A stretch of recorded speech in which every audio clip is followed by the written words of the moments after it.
Hello students, welcome back to my YouTube channel Education Hub Govind Prajapati. मेरे प्यारे विद्यार्थियों, आज हम यहाँ पर कक्षा 8 के विद्यार्थियों के लिए सामाजिक विज्ञान विषय का मॉडल प्रश्न पत्र जो कि बुकलेट के रूप में होगा उसे सरल करेंगे। पिछले वीडियो के अंदर हमने इसका पार्ट ए सरल किया था और आज हम यहाँ पर इस वीडियो में पार्ट बी और सी को सॉल्व करेंगे। यहाँ पर पार्ट बी जो होगा वह प्रश्न संख्या 10 से लेकर 17 तक होगा और प्रत्येक प्रश्न 3-3 अंक का होगा। इस प्रकार कुल मिलाकर यह प्रश्न संख्या 10 से 17 तक पार्ट बी जो होगा आपके 24 अंकों का होगा, जिसके अंदर प्रश्न संख्या 10 जो है वो आपको दे रखा है बंगाल के नवाबों और ईस्ट इंडिया कंपनी के बीच किन बातों पर विवाद थे। कोई 3 कारण आपको लिखने हैं जिसको लेकर इन दोनों के मध्य में विवाद था। प्रत्येक कारण एक नंबर का होगा। तो पहला कारण हमारे पास में नवाबों ने कंपनी को व्यापारिक छूट देने से मना किया। सेकंड कारण है कंपनी को व्यापारिक अधिकार देने के लिए नजरानों की मांग की। और नेक्स्ट तीसरा कारण जो है वो हमारे पास है कंपनी को सिक्का ढालने का अधिकार देने से मना कर दिया। किन्होंने मना कर दिया? नवाबों ने कंपनी को सिक्का ढालने का अधिकार देने से मना किया। ये थे 3 कारण। अब हम बात करते हैं नेक्स्ट क्वेश्चन की। नेक्स्ट क्वेश्चन शुरू करने से पहले विद्यार्थियों में आपको ये बता दूं, यदि आपने पार्ट ए नहीं देखा है, इस प्रश्न बुकलेट का जो पार्ट ए है वह वीडियो आपने नहीं देखा है, तो उसका लिंक आपको ऊपर जो आई बटन आप देख रहे हैं उस आई बटन के अंदर मिलेगा। वहां जाकर के आप उस वीडियो देखिए और अधिक से अधिक अपनी तैयारी की जांच कीजिए। बात करते हैं 11वें क्वेश्चन की, तो उसमें हमें दे रखा है 1857 की बगावत के फलस्वरूप अंग्रेजों ने अपनी नीतियां किस तरह बदली। कोई 3 नीतियां आपको लिखनी है। प्रत्येक नीति का आपको कितना अंक मिलेगा? 1-1 अंक मिलेगा और तीनों नीतियां आपको यथा स्थान पर लिखनी है। फर्स्ट नीति है ब्रिटिश संसद ने 1858 के कानून से ईस्ट इंडिया कंपनी के सारे अधिकार अपने हाथों में ले लिए। ये थी पहली नीति। सेकंड जो नीति है वो हमारे सामने है, ब्रिटिश मंत्रिमंडल में एक सदस्य को भारत में मंत्री के रूप में नियुक्त किया गया। ये हो गई अपनी दूसरी सेकंड जो नीति है वो थी। और थर्ड नीति है वो हमें दे रखी है, सेना में भारतीय सिपाहियों की संख्या घटाने तथा यूरोपीय सिपाहियों की संख्या बढ़ाने का फैसला लिया। नेक्स्ट जो क्वेश्चन है 12 नंबर, उसमें दे रखा है संसाधन क्या है, संसाधन से क्या तात्पर्य है, आप क्या समझते हैं संसाधन से। तो उसके लिए आंसर हमें जो लिखना है वो हमारे पास में पर्यावरण में उपलब्ध प्रत्येक वस्तु जिसका इस्तेमाल हम अपनी आवश्यकताओं की पूर्ति के लिए कर सकते हैं संसाधन कहलाते हैं। कुछ संसाधन मूल्यवान होते हैं जबकि कुछ संसाधन जो होते हैं वो अमूल्य भी होते हैं। ये आपको संसाधन से क्या तात्पर्य है, क्या परिभाषा है, उसके बारे में आप यहाँ पर लिख दोगे। बात करते हैं नेक्स्ट क्वेश्चन की, उसमें हमें दे रखा है बायोगैस संयंत्र का चित्र बनाकर नामांकन कीजिए। यानी नामांकित चित्र आपको बनाना है। किसका बनाना है? बायोगैस संयंत्र का बनाना है। तो आप देख लीजिएगा, ये चित्र जो आप देख पा रहे हैं यहाँ पर वो बायोगैस संयंत्र का है और इसमें क्लियरली आपको स्पष्ट रूप से नामांकित चित्र आप देखिए। चित्र नामांकित होना चाहिए, अगर नामांकित होगा तभी आपको पूरे के पूरे अंक मिलेंगे, ये आपको ध्यान रखना है। बात करते हैं नेक्स्ट क्वेश्चन की, उसमें हमें दे रहेगा सार्वभौमिक वैश्विक मताधिकार से क्या समझते हैं, क्या तात्पर्य है वैश्विक मताधिकार से, है ना। तो इसके लिए आंसर हमें ये लिखना है, भारतीय संविधान एक निश्चित आयु के बाद 18 वर्ष होने के बाद, है ना, लोकतंत्र में मत देने का अधिकार देता है, जिसमें जाति, लिंग, क्षेत्र, धर्म आदि का भेदभाव नहीं किया जाता है, उसे सार्वभौमिक वैश्विक मताधिकार कहते हैं। ये आंसर आपको यहाँ पर इस प्रश्न के अंदर जो था इसका उत्तर लिखना है। नेक्स्ट क्वेश्चन हमारे पास है 15वां, न्यायपालिका की क्या भूमिका है। यानी न्यायपालिका जो है उसकी भूमिकाएं हमें यहाँ पर लिखने, क्या कार्य करती है।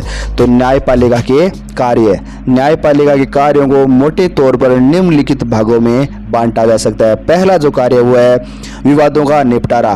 न्यायिक व्यवस्था नागरिकों, नागरिक व सरकार, 2 राज्य सरकारों और केंद्र व राज्य सरकारों के बीच पैदा होने वाले विवादों को हल करने की क्रियाविधि मुहैया कराती है। ये था पहला कार्य। सेकंड कार्य न्यायिक समीक्षा। संविधान की व्याख्या का अधिकार मुख्य रूप से न्यायपालिका के पास ही होता है। यदि न्यायपालिका को ऐसा लगता है कि संसद द्वारा पारित किया गया कोई कानून संविधान के आधारभूत ढांचे का उल्लंघन करता है तो वह उस कानून को रद्द कर सकती है। इसे न्यायिक समीक्षा कहा जाता है। तीसरा जो कार्य वो है कानून की रक्षा और मौलिक अधिकारों का क्रियान्वयन। यदि देश के किसी भी भी नागरिक को ऐसे लगता है कि उसके मौलिक अधिकारों का उल्लंघन होता है या हुआ है तो वह सर्वोच्च न्यायालय या उच्च न्यायालय में जा सकता है। ये 3 कार्य जो थे वो न्यायपालिका के थे, मुख्य कार्य है वो। इन कार्यों को आप अच्छी तरीके से तैयार कर लीजिए। बात करते हैं नेक्स्ट क्वेश्चन की।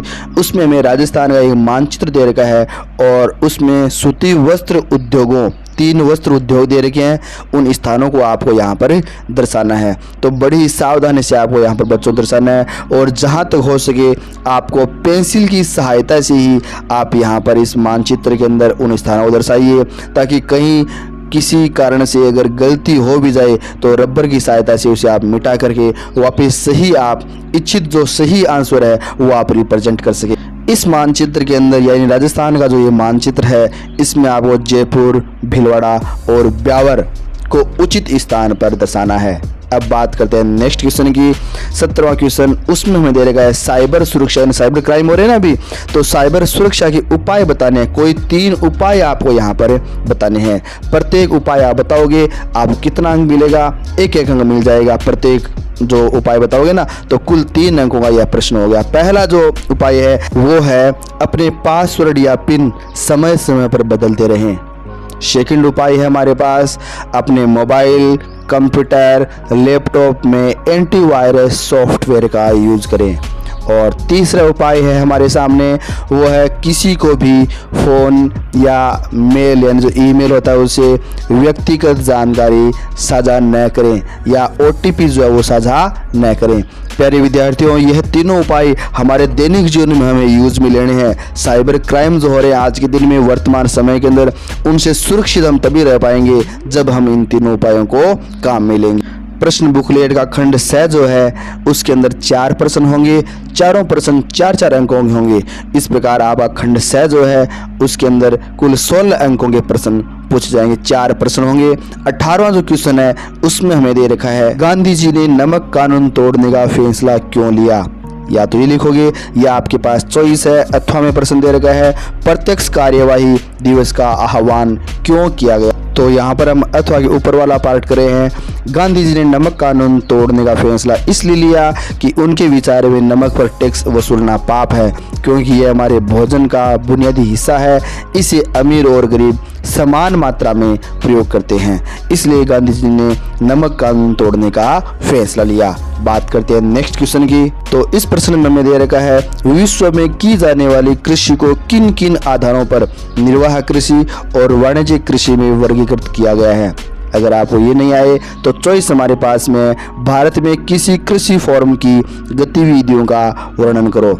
तो यहाँ पर विश्व के अंदर भौगोलिक दशाओं, उत्पाद की मांग, श्रम और प्रौद्योगिकी के स्तर के आधार पर कृषि 2 भागों में विभाजित है। पहली है आपकी निर्वाह कृषि, जिसके बारे में आपको ये कम्प्लीटली आपको अच्छी तरीके से इस आंसर की तैयारी करनी है। उसके पश्चात हम यहाँ पर निर्वाह कृषि के पश्चात बात करते हैं गहन निर्वाह कृषि। उसके बारे में आपको ये स्टेप अच्छी तरीके से तैयार करने हैं और पॉइंट टू पॉइंट आपको यहाँ पर लिखने हैं। विद्यार्थियों, अगर बड़े प्रश्न जो है उनको आप पॉइंट टू पॉइंट लिखेंगे, यानी पैराग्राफ की बातें न लिख करके पॉइंट बना करके आप लिखते हैं, तो एग्जामिनर को आसानी से वह पॉइंट आपके नजर आते हैं और आपको पूरे मार्क्स वो दे देता है। निर्वाह कृषि के पश्चात सेकंड जो कृषि है वो है वाणिज्यिक कृषि। वाणिज्यिक कृषि में फसल उत्पादन और पशुपालन बाजार में विक्रय हेतु किया जाता है। इसमें अधिक पूंजी, अधिक श्रम तथा आधुनिक औजारों की आवश्यकता पड़ती है। वाणिज्यिक कृषि को पुनः निम्न प्रकार के भागों में बांटा जाता है। वाणिज्यिक कृषि को 3 भागों में बांटा गया है। वाणिज्यिक अनाज कृषि, उसके पश्चात सेकंड जो कृषि है उसमें दे रखा है मिश्रित कृषि, और थर्ड पार्ट जो होगा वाणिज्यिक कृषि के अंतर्गत वो आपके सामने है रोपण कृषि। कौन सी कृषि? रोपण कृषि। रोपण कृषि वाणिज्यिक कृषि का एक प्रकार है जहां चाय, कॉफी, रबर, केला अथवा कपास की एकल फसल उगाई जाती है। अब हम प्रश्न लेते हैं नेक्स्ट, और उसमें हमें दे रखा है 20वें प्रश्न के अंदर भारतीय संविधान में उल्लेखित मौलिक अधिकारों में से कोई 2 मौलिक अधिकारों के बारे में विस्तार पूर्वक लिखिए। चॉइस आपके पास है अथवा के अंदर भारतीय संविधान में हमें 6 मौलिक अधिकार दे रखे हैं और 6 मौलिक अधिकार में से आपको केवल इस प्रश्न के अंदर 2 लिखने हैं, लेकिन आपको अपनी तैयारी की दृष्टि से एग्जाम के अंदर 6 भी पूछ सकता है, इसलिए आपको 6 मौलिक अधिकार तैयार करने हैं। पहला अधिकार है समानता का अधिकार, सेकंड अधिकार है स्वतंत्रता का अधिकार, तीसरा अधिकार है शोषण के विरुद्ध अधिकार और चौथा जो अधिकार है वो दे रखा है धार्मिक स्वतंत्रता का अधिकार। यहाँ प्यारे विद्यार्थियों में ट्रिक बताऊंगा जिसकी सहायता से आप सिस्टमेटिक क्रमबद्ध रूप से इन 6 मौलिक अधिकार को तैयार कर लोगे। जो आपका 5वां जो आपके पास अधिकार है वह हमें दे रखा है संस्कृति और शैक्षणिक अधिकार और छठा अधिकार हमें दे रखा है संवैधानिक उपचारों का अधिकार। अब बात करते हैं उस ट्रिक की विद्यार्थियों। वो ट्रिक क्या है, आपको याद क्या रखना है, आपको याद ये रखना है समस्त शोध संस्कृति का उपचार, समस्त शोध संस्कृति का उपचार। ये ट्रिक आप याद रखोगे तो आपको 6 के 6 जो मौलिक अधिकार हमारे हैं वो याद हो जाएंगे। आप कैसे याद करोगे, समस्त शोध संस्कृति का उपचार।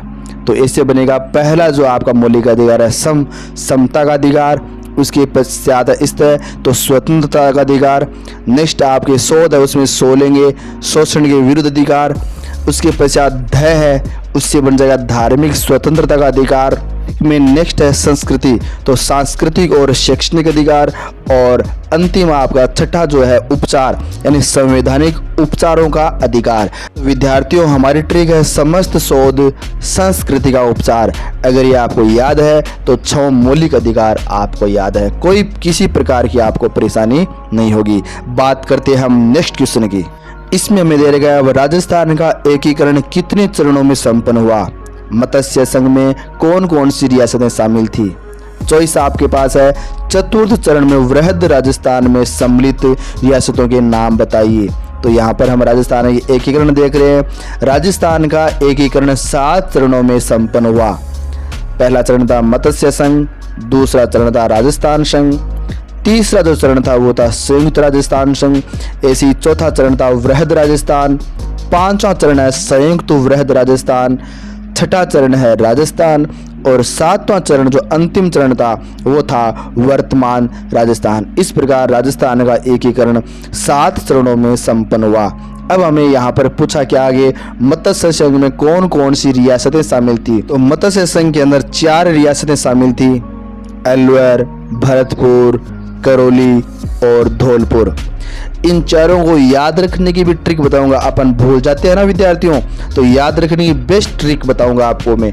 अलवर, भरतपुर, करौली, धौलपुर। आपको याद क्या रखना है, ABCD याद रखना है। क्या याद रखना है, ABCD। आपको ये तो याद है ना, ABCD। A for Alwar, B for Bharatpur, C for Karauli और D फॉर धौलपुर। प्यारे विद्यार्थियों आपको आज का यह वीडियो कैसा लगा। यदि आपको आज का यह वीडियो पसंद आया है तो प्लीज़ लाइक करें, कमेंट करके बताएं कि आपको वीडियो अच्छा लगा। यदि आप अपने मित्रों को, यार दोस्तों को, अपने फ्रेंड सर्किल को इस वीडियो को शेयर करना चाहते हैं तो अधिक से अधिक इस वीडियो को शेयर कीजिए। शेयर करने का किसी प्रकार का कोई चार्ज नहीं है। आप अधिक से अधिक अपने मित्रों को शेयर करें ताकि वो भी इस वीडियो का अधिक से अधिक लाभ ले सके। और हाँ, आप हमारे YouTube चैनल पर पहली बार आए हैं, पहला ही वीडियो आपका देखना हो रहा है, पहली बार आप विजिट कर रहे हैं हमारे YouTube चैनल पर, तो प्लीज़ हमारे YouTube channel Education Hub Govind Prajapati को सब्सक्राइब जरूर करें तथा पास ही का बेल आइकन जरूर प्रेस करें ताकि आगामी वीडियो के नोटिफिकेशन जो आपके लिए यूजफुल होंगे तुरंत प्राप्त होंगे और आप उनका अधिकतम लाभ उठा सकेंगे। नेक्स्ट वीडियो के अंदर मैं आपके साथ फिर हाजिर रहूँगा। तब तक के लिए धन्यवाद।